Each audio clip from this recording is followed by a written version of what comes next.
Estamos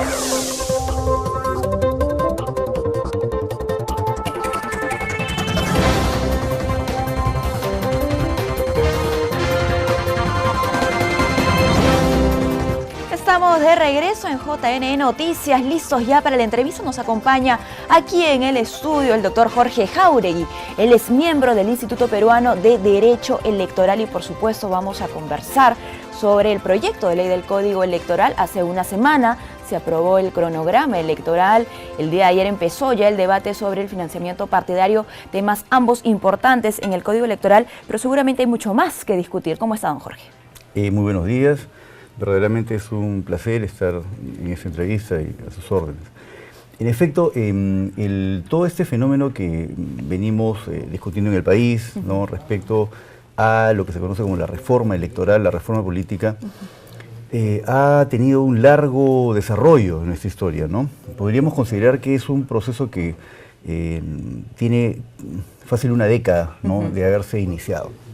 Y ciertamente hay que reconocer el aporte importante que ha hecho siempre el Jurado Nacional de Elecciones, en tanto las primeras propuestas de reforma electoral estuvieron orientadas a la reunificación de lo que se conoce como el sistema electoral, pero que realmente son los organismos electorales, ¿no? Así es. A efectos que evitar tal vez algunos niveles de duplicidad de funciones, ¿no?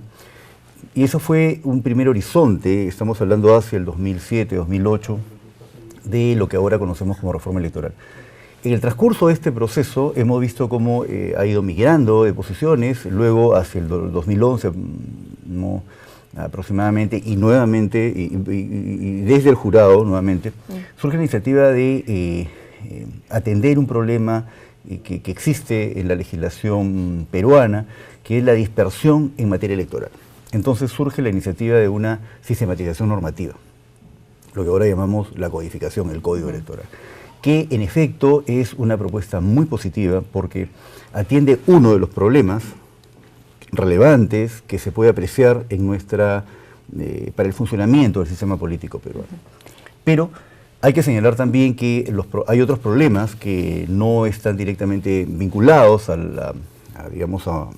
una sistematización normativa y que deben ser urgentemente atendidos, y son problemas como la fragmentación partidaria, la fragmentación política. Es decir, tenemos un enorme universo de partidos que muchos de ellos no tienen realmente un nivel de representación, ¿no? O sea, no representan, como en algún texto leí en algún momento un comentario, creo que el profesor Juan de la Puente decía, tenemos muchos partidos que muchos de ellos no representan a nadie, ¿no? Y en efecto es así. Entonces, este fenómeno se conoce como la fragmentación partidaria, que creo que es un problema sustantivo del sistema político peruano.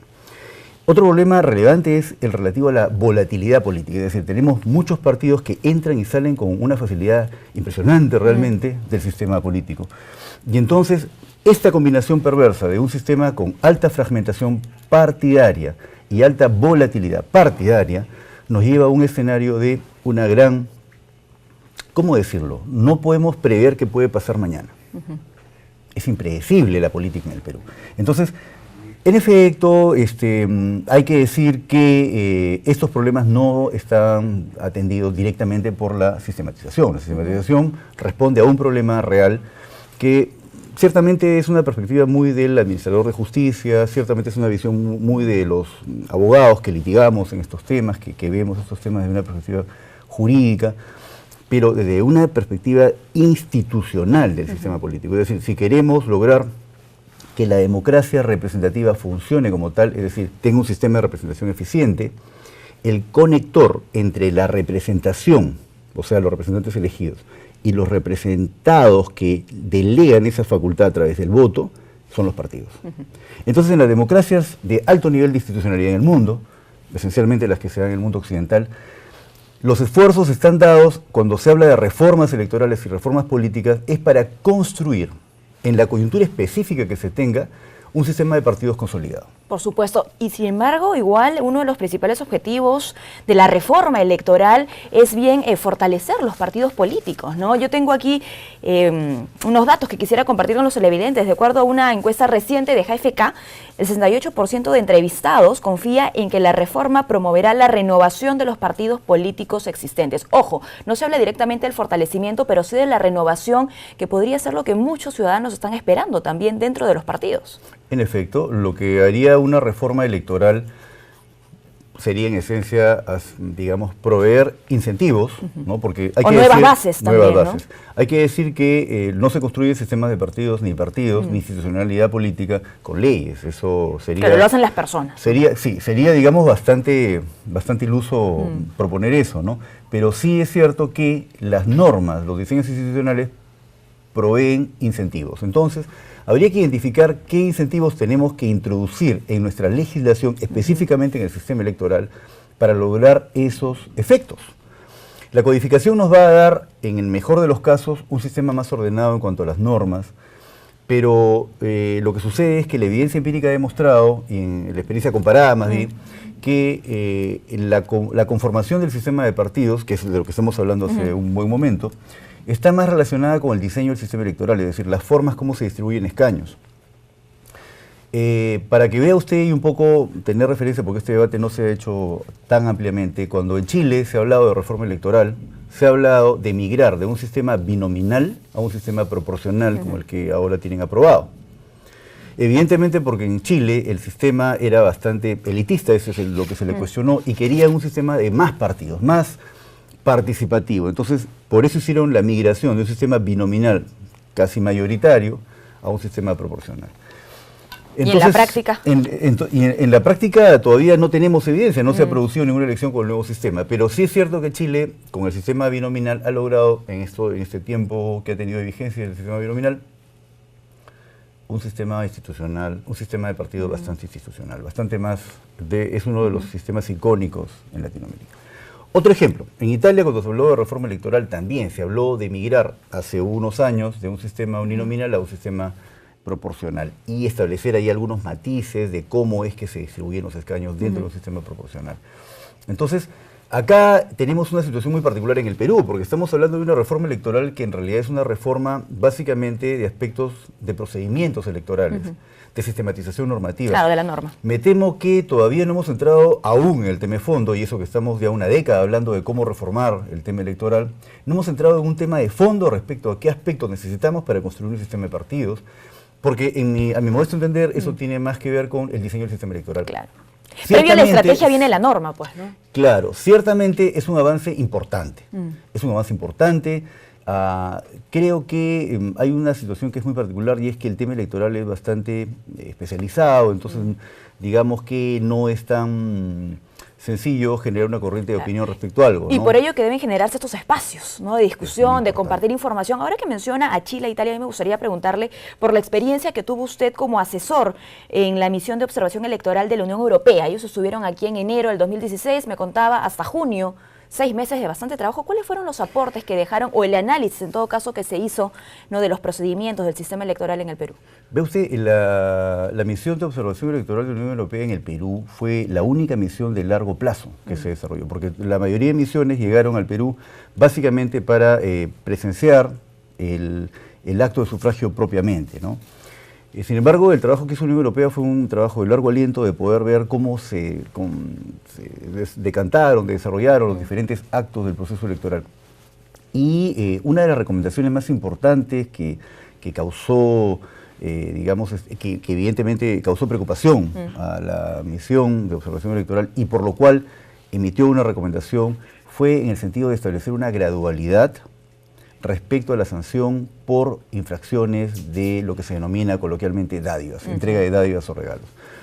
Porque, digamos que la sanción, como está prevista en la norma vigente, es decir, quien incurre la entrega de regalos o incluso ofrece regalos o dádivas, es objeto de una sanción, digamos, sumamente drástica. La expulsión inmediata, ¿no? La exclusión inmediata del proceso electoral, o sea, la limitación absoluta del ejercicio de este derecho de participación.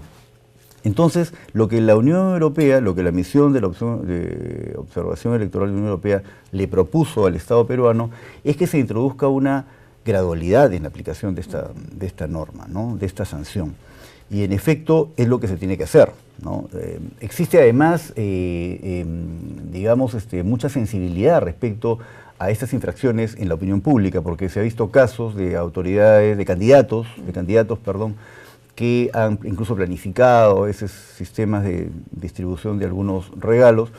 Es posible que con la mejor intención, pero evidentemente esto perturba pues el desenvolvimiento de un proceso electoral basado en el análisis de propuestas. Claro, y más allá de las intenciones que sean siempre las mismas reglas. Claro, ¿no?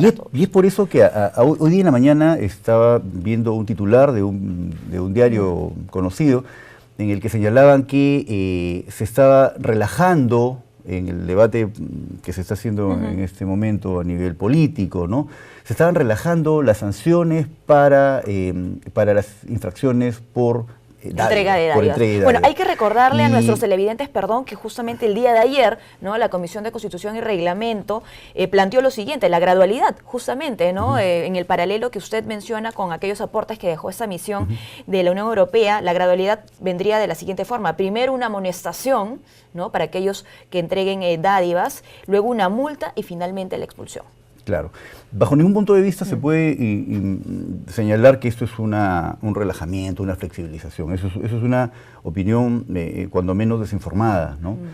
Esto es, creo yo, lo que corresponde, y estoy opinando de una perspectiva de docente universitario, lo que corresponde en tanto y en cuanto hay una recomendación de una misión tan seria como la de la Unión Europea, y en cuanto además es, digamos, posible entender que una sanción de la magnitud que implica la exclusión de una candidatura debes ofrecer algún nivel de gradualidad, ¿no? A efectos que, digamos, se respete también el debido proceso y tal, ¿no? Creo que eso es importante establecer. Y al interior de sus clases, en materia de derecho electoral, me imagino seguramente se habla de la reforma electoral. ¿Cuáles son los temas que ustedes al interior de un salón priorizan, por ejemplo?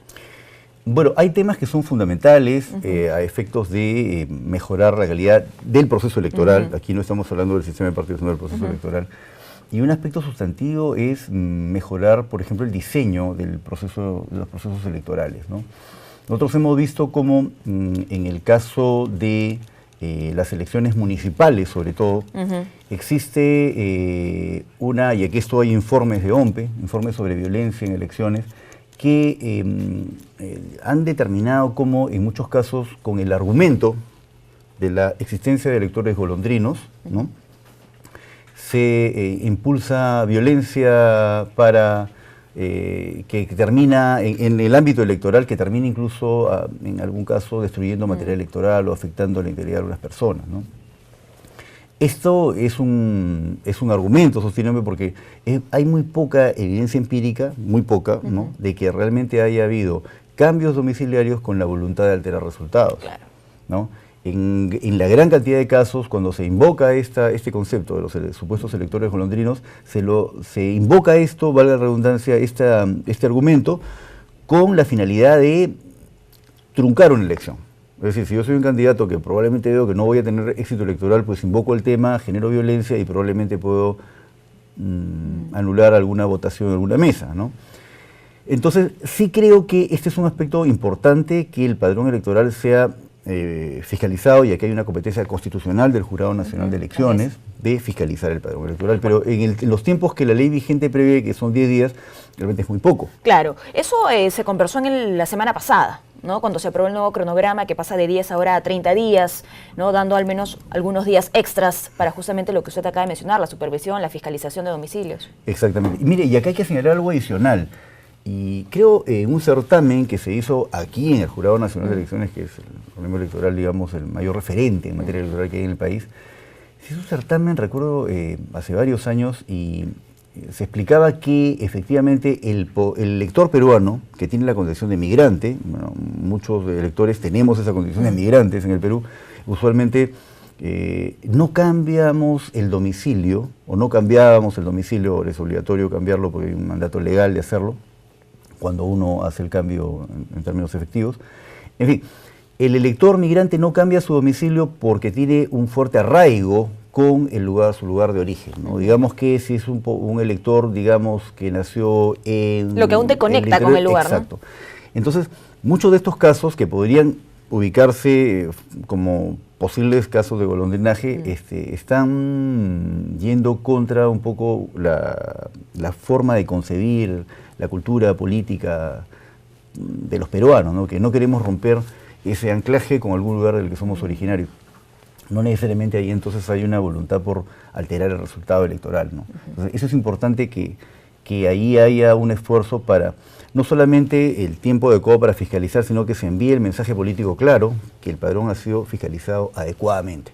Y no es que actualmente no se fiscalice adecuadamente, el Jurado Nacional de Elecciones hace esfuerzos que todos reconocen y lo hacen muy bien, pero mientras más tiempo tenga, creo que sería mejor. Para por supuesto, menor carga procesal, ¿no? Claro, eliminar cualquier duda sobre este fenómeno, ¿no?, de electores golondrinas. Ahora, para retornar al debate pues, de los partidos, el fortalecimiento de partidos, quisiera yo hablarle sobre la democracia interna, que también, por supuesto, está presente de manera prioritaria, ¿no?, en el Código Electoral.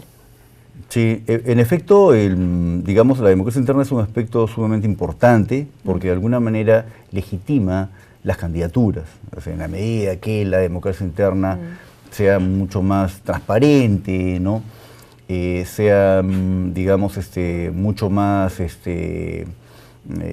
previsible en cuanto a las normas, que se tenga claro, va a ser mucho mejor porque legitima las candidaturas. Eso, no incluso la oportunidad que se da al interior de los partidos, ¿no?, para nuevos cuadros. Exactamente. Si usted me pregunta, y sé que el Jurado Nacional de Elecciones tiene una propuesta ahí vinculada a que sean los organismos electorales. A la presencia de los organismos electorales. La presencia de los organismos electorales en el ámbito de sus competencias. Me parece que es muy importante esa propuesta, es una propuesta muy constructiva. Sin embargo, también creo, y esa es una opinión muy particular, muy personal, creo que los partidos deben tener algún espacio también de autonomía ahí, es decir, tener órganos electorales internos, ¿no?, que sean los que finalmente ejecuten la elección, ¿no?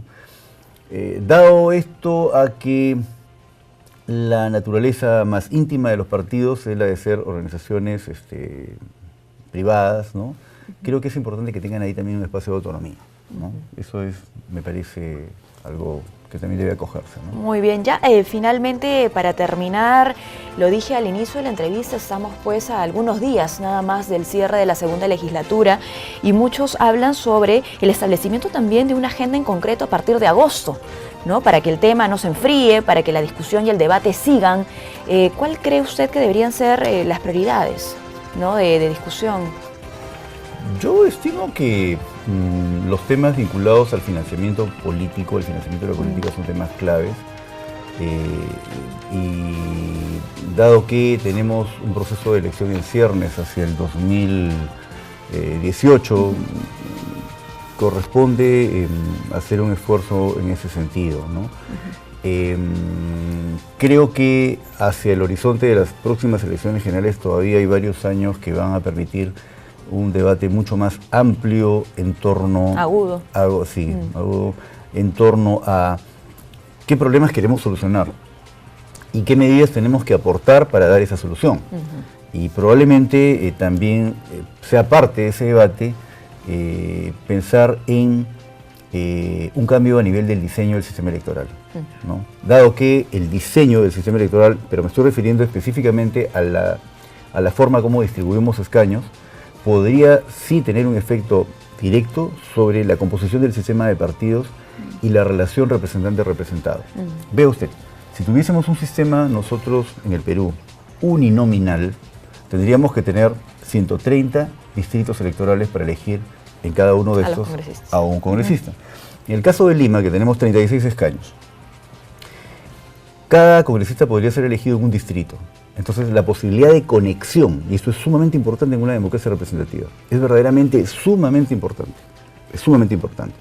La conexión entre el representante y los representados que le han delegado la facultad con la que actúa, es más, digamos, es más posible de materializar. Entonces, el control del ciudadano, que también es importante, en una democracia representativa, un aspecto esencial es el control vertical, o sea, la posibilidad que existe un control vertical, es decir, los ciudadanos controlan con el voto a los que eligen, los sancionan sacándolos de carrera política, o los premian con una reelección. Entonces, esa conexión, que es sumamente importante en una democracia representativa, se facilita con un sistema de distrito uninominal. Entonces, creo que ese debate que aún no se hace, a mi modesto entender y de una perspectiva académica, de la perspectiva de la academia, creo que es el que también es importante desarrollar. Y no, en estos 10 años no hemos tenido oportunidad de debatir sobre esto, ¿no? Si acaso nosotros tenemos un sistema de hiperfragmentación con 21 organizaciones políticas, me parece, registradas aún, y alta volatilidad, probablemente un sistema uninominal, que también se conoce como sistemas mayoritarios, podría generar un efecto de reducir organizaciones políticas a efectos de tener las que realmente representen. Creo que podríamos sobre esa base pensar en construir un sistema político mucho más institucional que lo que buscamos. Y ojo, esto no solamente es un tema, es un lujo de los académicos, que podríamos estar pensando abstractamente, sino que es una necesidad para el país. Porque con un sistema político tan impredecible, ello envía señales negativas también al mercado, al funcionamiento, a la confianza del mercado. Entonces, creo que ese es el debate, a mi modesto entender, que deberíamos seguir de acá en lo que viene, ¿no? A futuro. Muy bien, muchísimas gracias por su visita, don Jorge. Hemos conversado con Jorge Jáuregui, miembro del Instituto Peruano de Derecho Electoral. Debemos hacer una pausa, no se muevan, retornamos con más.